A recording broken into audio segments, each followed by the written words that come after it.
And now, please welcome Global Director of Travel, Transportation, and Hospitality for Microsoft, Shane O'Flaherty, and founder of Brook Bay Capital, Gilad Berenstein, in discussion with Skift travel tech reporter Justin Dawes.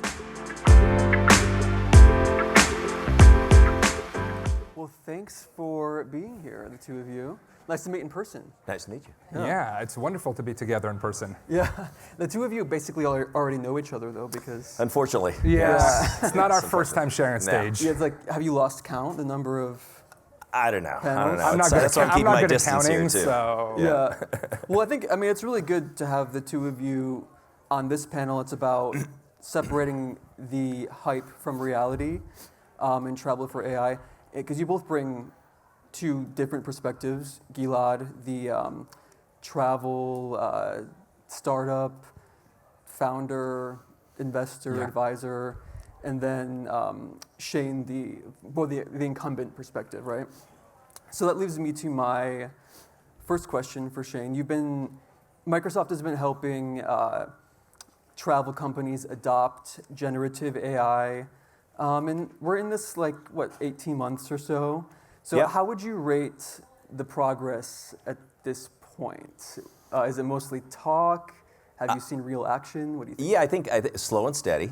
And I think the year one, what we've seen is a little bit more around, I think, and was brought up in the last couple panels, is really around data governance, data privacy, getting their data in order, because no matter if you put AI on top of bad data, you're not going to get anything good. So that has been pretty much year one. And security, ensuring that all the endpoints are all taken care of. And then some internal use cases, more on the employee side. And then year two, which we're kind of rolling into now, I think we're going to start seeing a little bit more on the B2C side, as companies use kind of this next generation generative AI around, let's say, the websites. Like you had the Marriott example up there. But the idea now is that's search and inspiration. But then as you move down the funnel, we have a new thing called AI assistance and dynamic chaining, and then you have reinforced learning for pricing. So how do you bring that all the way down to the end of the funnel? We're going to start seeing more of that in 2025, I think, on the B2C side. So a little more experimentation on the B2C, and then in turn, continued growth and experimentation on the employee side. Yeah. So do you think the biggest hurdle, it sounds like, is data readiness? Data readiness. Yes. Yeah, I think if you look at the charts, there's an Accenture chart that has travel is probably in the bottom third sector of data maturity, data readiness. Right. So how do you accelerate that to get where ultimately we want to go as an industry as a whole? Right, and it's been a mix of airlines, hotels. Airlines, anything in the travel vertical, travel space, yeah. Yeah. Okay, Gilad, I have a similar question for you, more on the consumer side. We've seen various types of trip planners, whatever you want to call them, powered by Gen AI coming out recently. A lot from startups, a lot from incumbents. We heard from Expedia earlier, not to mention Google, right? A lot of them are using the word revolutionizing. It's a strong word. It is. It's a big claim. Yep. Are we there? How far are we from a real revolution? Has something happened? Maybe like when I was on my day off last week, I didn't notice, or? Yeah, no, I mean, I would say this. Any of you who have heard me speak know that my favorite line is AI is just a tool used by people to accomplish their goals. Yeah. So to me, it seems that to say that we have revolutionized the way we do trip planning or things in our industry is kind of a silly thing to say. You wouldn't say that if you got a brand new hammer in your shop and it was like just a better hammer than the one you had before. What the revolution will be, and this I think ties back to what Shane's point made, is as we learn to use these new tools over a period of time. So the advice I often have for leaders of both startups and big companies, I say, the people who won the mobile revolution were not the first companies with a mobile app. Right. It was the companies who committed to a decade of testing and learning and iterating as they learned how to use this new set of tools in mobile technology. And AI will be the same. So have we revolutionized anything yet? I think the answer is clearly no. Yeah.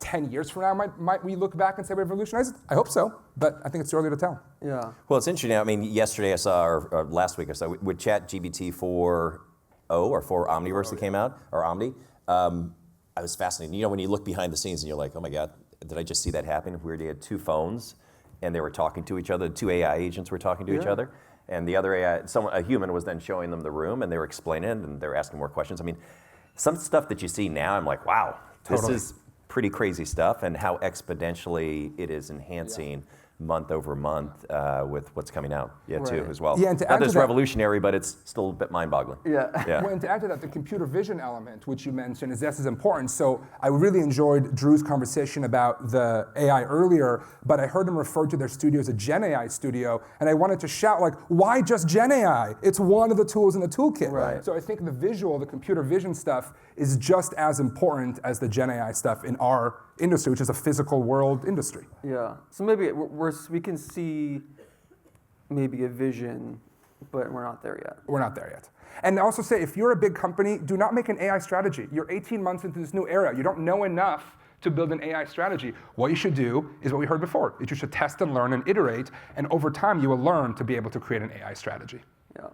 Speaking of buzzwords, hyper-personalization. It's my least favorite buzzword.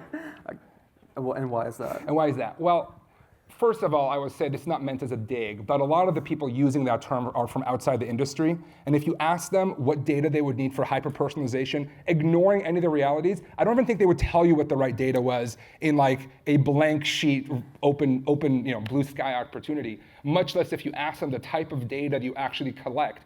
So hyper-personalization is about the little details. It's not just about picking a good restaurant. And at the end of the day, picking a good restaurant for me in New York City, like, it's not easy, but it's also not the hardest question in the world. Figuring out how I fit that in, figuring out how far I'm willing to drive from my hotel for pizza versus a Michelin-starred Chinese place.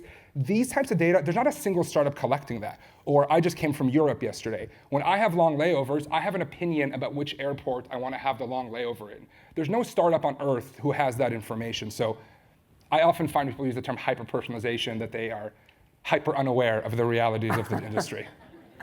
So did you hear that? I don't want to see any more press releases with the word hyper-personalization. Yeah, sorry. Well, and to your point, I Just mean, a joke, many of the travel companies don't have like a modern day CDP. You know, retail, who had an existential threat years ago, everyone went after a modern day CDP, and then in travel, which is I think the lowest hanging fruit is to know your customer better and get all the information from all the data silos and stitch it together using AI, and then provide a personalized offer. Many of the travel companies are not there yet, and which is shocking, because that's, to me, the lowest hanging fruit to driving incremental revenue from your consumer. Yeah, and in industry, it's all about storytelling, right? Like, when we don't collect the data, we are not able to do the storytelling at scale, right? That's like the marketing we all actually want to do. Someone said this beautifully earlier, right? Loyalty comes from like your brand being like associated with what my dreams are and my aspirations are. That data is required for you to know that about me. So I think collecting that data is something that we are just so far behind compared to retail and other industries on. Yeah. By the way, we might have time for audience questions, so I think use the app to submit those, and then I think we'll see them right here. So Shanda, I have a question for you. What's an example of a partnership right now where the client is using AI to solve a problem in a way that you think is working well? Well, I think some new stuff we're seeing specifically in the airline space, I think it's pretty fascinating. So, and a lot of which concerns every consumer is like an IROP situation. Irregular operation, weather, whatever it may be. So we're starting to see, and now they've invested a lot of money, airlines have, in their frontline worker technology. So now for every flight, they have a communications channel, as an example. For every flight, everyone above the wing, below the wing, they're all on one communication channel. There's no one picking up the phone anymore or anything like that. So what we're working with them on now is Gen AI is using to listen to the conversation between everyone, and then it's saying, hey, and historically, if I'm in the network operations center, all I know is when the red flag went up for mechanical or something like that. So now Gen AI is listening to the dialogue and saying, based on the conversation, sounds like there's a 90% probability this flight's going to be delayed. So we're sending that information back to the NOC, the network operations center, and giving that person 10 more minutes, 15 more minutes in a day to make a better decision on that flight and the cascading effect. So irregular operation, of course, is huge because it impacts all our lives. But how do you use Gen AI, and how do you, I think there's one slide up earlier today on the multiple simulations. How do I simulate, here's a weather pattern coming in, can I do 10 simulations as opposed to today rely on the one person or two people who've been at the airline for 30 years to make a call, or with one or two simulations? So how do we use Gen AI to modernize operational efficiencies in the airlines? I think they're doing a really good job of it, beginning the stages of it in a very definitive way. Yeah.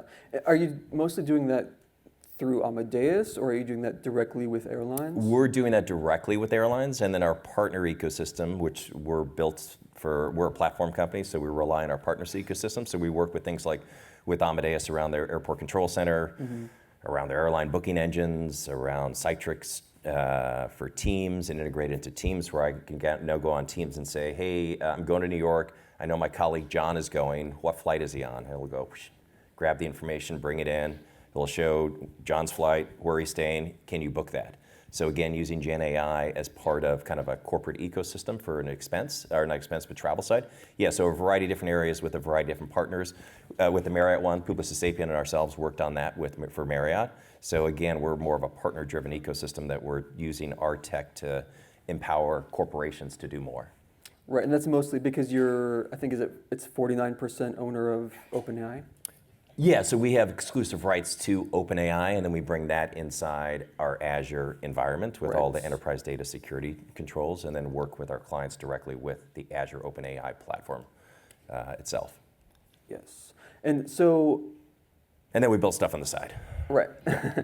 For the companies, the travel companies that might be hesitating a bit to pull the trigger, what's the biggest concern? So we talked about hurdles already, but what's the biggest maybe concern for them to even decide to try to address the hurdle, if there is one? I think at the end of the day, a lot is just data security, which is paramount to, and there's so many security tools out there, and companies have 20 different security tools. So they have to really look at their security tools and the security platform around the data, because with Gen AI, it's exposed even more. So that's probably the last hurdle is data governance, data strategy, security, get through the CISO, and then you're off to the races. And that's kind of the last hurdle usually, which is an important hurdle because you want to be ensured that your data is secure. Right. And so are there companies who have said we don't want to yet, or? No, I think everyone is moving down the path. The question is, where are they in that journey? In some cases, it's in the CISO. And then how do you move it through that journey in a way that's, with these large enterprises, everything takes time. Nothing slow. Yeah.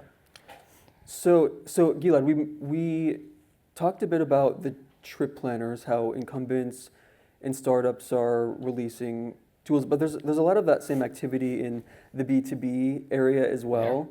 Yeah. Microsoft and Google, AWS are helping companies build some internal tools, but there are startups that are also trying to sell. So the question is, in any of this space, do startups even have a chance because everybody's kind of working at starting from the same place? Yeah, no, it's a really hard question, especially because I want our startups to succeed and to win, right? One of the things I say about Gen AI, which doesn't win me a lot of friends in these audiences, is that Gen AI is inherently a pro-incumbent technology. The two things that make the difference is how much money do you have to run and to train, and how much proprietary unique data do you have to train it on. And thus ultimately, if you said, I want to become a generic OTA competing with Expedia, it's hard for me to imagine why Gen AI is going to give you a competitive advantage that Expedia cannot already have, especially since it's pretty easy to manipulate these APIs and put them in. Now, the place where I think this is different is as we go into the more niche or unique elements of it. So if you wanted to, I live in Seattle, so if you wanted to start an OTA about hiking and camping in the Pacific Northwest, you are in a position where you maybe really could have differentiated content and data. Maybe you could even have differentiated inventory within that. And now I'm really excited. And of course, it's not good for me or any of the venture investors here who don't want to invest in small regional businesses, but it's great for the consumer because there's going to be an OTA that's much more focused on specific needs. So I'm doing a survey right now of trip planners. We have about 120 submissions. Yeah. One of the categories I found most interesting is this niche trip planner category. So there's people focused on skiing in Japan, people focused on honeymoon trips, et cetera, et cetera. Again, it's not something I can invest in, unfortunately, as a venture investor, but it's something that as a market participant, I'm super excited about. So anyways, I think that's the place to win. The other place you mentioned is B2B. We're going to, I mean, that's where my company, UTrip, found our success. We tried to become TripAdvisor 2.0. We realized we weren't good enough at driving traffic to build that business. And then we took our technology and licensed it to hotels, airlines, cruise lines, et cetera. So again, I'm not investing necessarily in these companies because it's hard to imagine how one of these companies becomes your $10 billion IPO or whatever metric you're looking for. But it's really easy to imagine how these become really awesome businesses supporting the guys who already have traffic, already figured out that hardest problem with their deep expertise. So that's where I see the opportunity, niche and kind of the B2B empowering. Yeah. But I mean, even with, because I mean, there are B2B startups who, for example, might help a hotel with like customer service or something, but some of the incumbents, the big tech companies, are helping travel companies create their own. Yeah. Like, do you think there's enough business there? Or? Yeah, I mean, the industry is huge, right? Okay. So ultimately, like, I call this era of AI the great commoditization. And I always say when people talk about this as the Gen AI era, I always want to say that's short-sighted.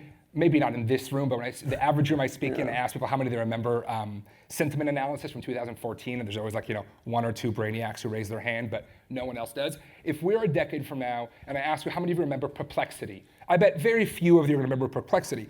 Every one of us is going to know that we entered the 2020s with only the small number of highly sophisticated businesses really using AI. And we're going to end this decade with every business on earth, including the coffee shop, using AI to do customer service, to predict demand, et cetera.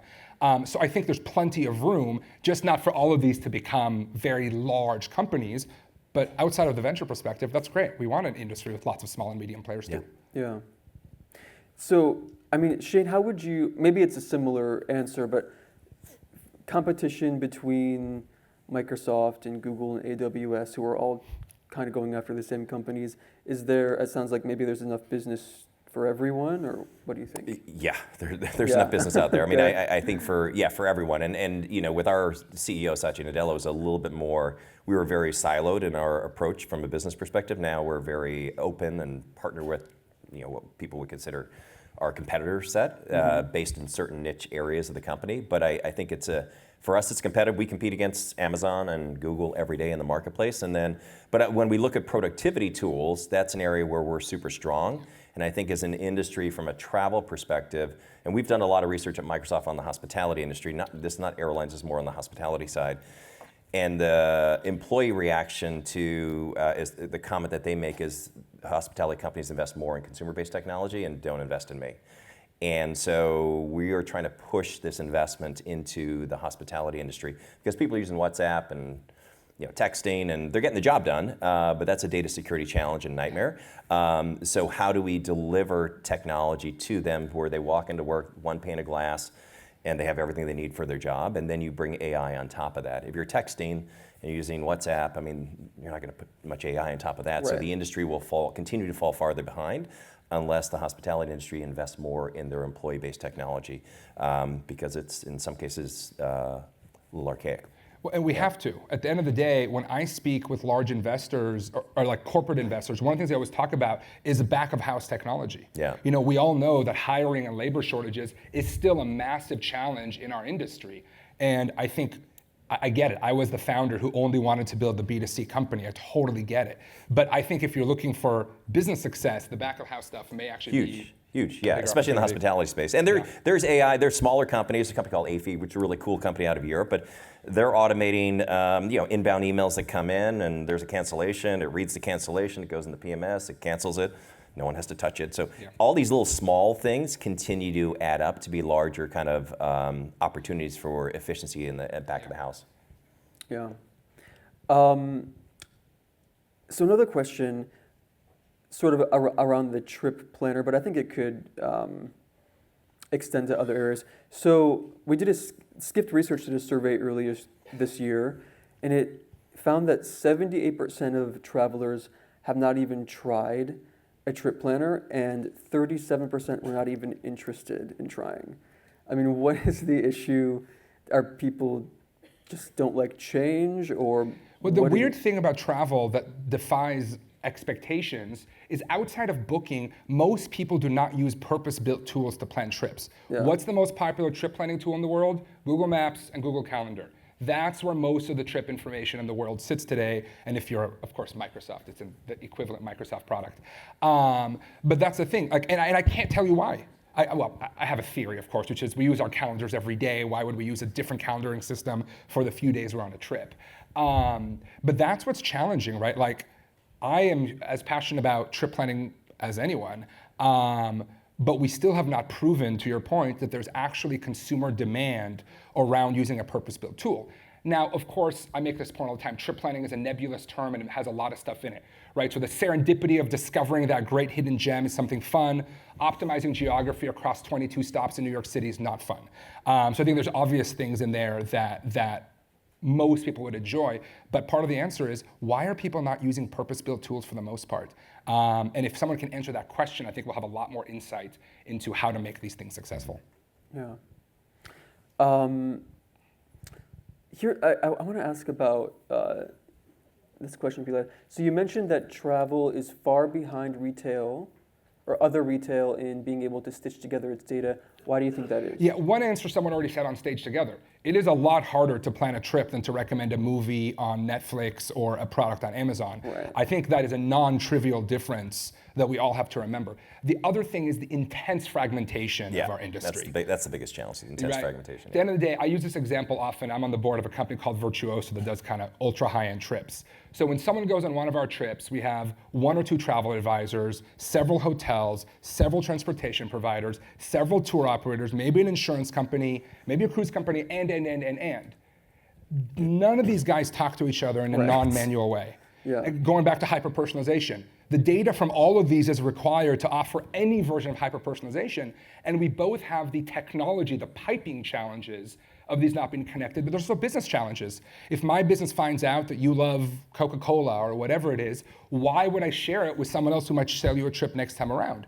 We need to be able to answer that question for us to get to the holy grail of the connected trip, which brings about the other holy grail of trip planning and personalization. But anyway, fragmentation. Yeah, fragmentation, and when we travel today, I mean, you get to the hotel, it's it's kind of a self-service environment. How does the hotel industry really move to more journey orchestration? Then when I'm in the hotel, present me with content that's relevant to me while I'm at the hotel, so I can make a better decision on my journey. And travel's all around kind of a community-centric, but it's really the future of travel's around content and community. Yeah. And how does AI play into that? Because I'd love someone to tell me, here's some suggestions on what you should do tonight around the hotel. Right now, I got to walk downstairs. I got to ask someone. So how do we move into this digital journey where and I think your boss says the great thing, automate the predictable and humanize the exceptional. How do you do that? And how do you do that in a way where high tech and high touch come together in a meaningful way for the consumer? Because travel is a little bit of you're on your own kind of once you're in the hotel. At the airport, you're kind of on your own to a certain extent. Your flight's delayed 3 hours. Well, what do I do? If I was the airline, I'd probably say, and if I have a bunch of kids, I'd probably say, hey, here's a treasure hunt that you can use on your phone at the airport to keep you busy. So use content to improve the experience like they do in many other verticals, and not just be, kind of this transaction. Well, and one of our original sins is the GDS's focus on the transaction. Right? If we think about this closest thing we have to a single source of truth in our industry is a transaction record. And someone talked about this nicely earlier today already, right? When you focus on the transaction, there is no personal single source of truth. And we were just built on this system from the last 15 years. And I think we can change, but it's going to require all of us working together. And that's, again, one of the challenges I spoke about before. How do we get people who are competitors in many aspects to work together? Because if we actually have a connected trip, if we actually have this single source of truth, we are all better off because the traveler is better off. Yeah, and like we started there with the 2 phones talking to each other. In the future, not too far away, I'll have my own AI assistant. It wouldn't be dumb Siri. It'll be really smart Siri on the phone. And I walk in a hotel, and the 2 AI agents, the hotel's AI agent talks, and they create the best journey for me that day. Or an airline. And instead of the tick, tick, tick, tick, tick that we all talk about, then you have the welcome back. It's so good to see you. Yeah. Have you been here before? Yes, 1,000 times. 1,000 times. Right. Yeah, we'll have a little bit of a conversation later about the multimodal robots talking to you. That'll be interesting. Well, I think multimodal AI is desperately needed in our industry. I use this example all the time. You might start with a phone call with an airline, but choosing a seat's really hard on the phone, right? They say, oh, like, there is seat 5F or whatever. If you could just move immediately to a screen share, you just like pick it right there, think about how much faster you'd resolve that problem. Yeah. And then really quick, so over the next 5 years, do you think we're overestimating or underestimating what could happen? I would say technology is going like this. Yeah. We talked about culture is going, adoption, change management is kind of like going like this. So the technology will always be there and forward leading. So we're totally underestimating the technology, but then we're also probably underestimating the need for change and cultural change in organizations to move the ball forward as well. So yeah, to tie the beginning and the last question together, I like the Bill Gates line of I think we're all overestimating what we can accomplish in a year and underestimating what we can accomplish in a decade. So I think that is probably the right answer here. All right. Well, on that note, we are out of time, but thank you so much. Thank you. Thank you. Thank you.